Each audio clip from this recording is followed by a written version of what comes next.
Olá, espero que vocês estejam bem.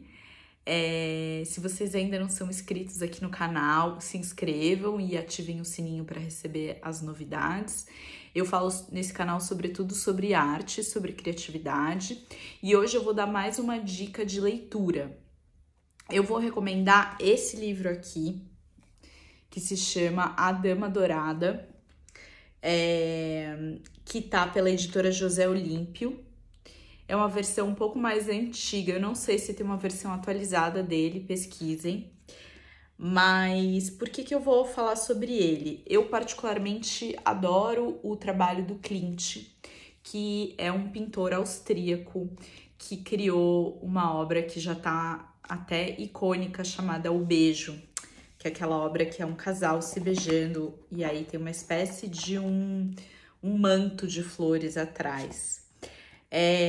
Bom, esse livro eu achei muito curioso porque ele não só fala do contexto histórico e social de quando Klimt produziu essa obra, mas ele também entra em outros temas da história da arte que eu acho muito interessantes, como o fato da aquisição de obras de arte e também o fato de obras que viram símbolos nacionais, né? Como a obra do Klimt virou.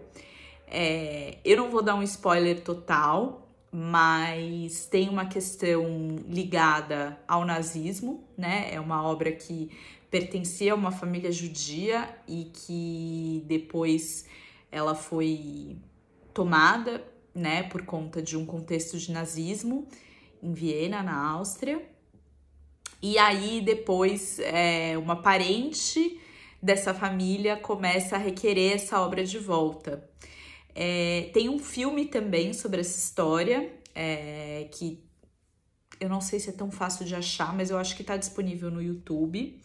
Mas eu acho bem interessante, não só para pincelar o contexto do Klimt e os detalhes de como essas obras eram feitas, porque no caso foi uma encomenda, né? Foi um retrato, mas também para falar de questões éticas ligadas à arte. Então, eu particularmente gostei bastante. Quando eu tive a oportunidade de ir para Viena. Quando eu fui, eu fiquei completamente extasiada de ver as obras do Klimt ao vivo. Vi muita coisa Art Deco também, muito interessante em Viena. Para quem não sabe, o Klimt começou de um jeito muito clássico. Ele foi pintor da academia e aí solicitavam encomendas para ele em que ele não tinha quase liberdade artística nenhuma. Então também é muito interessante ver a evolução da carreira dele e a evolução da linguagem dele como pintor nessa história toda. E é incrível pensar que certas obras guardam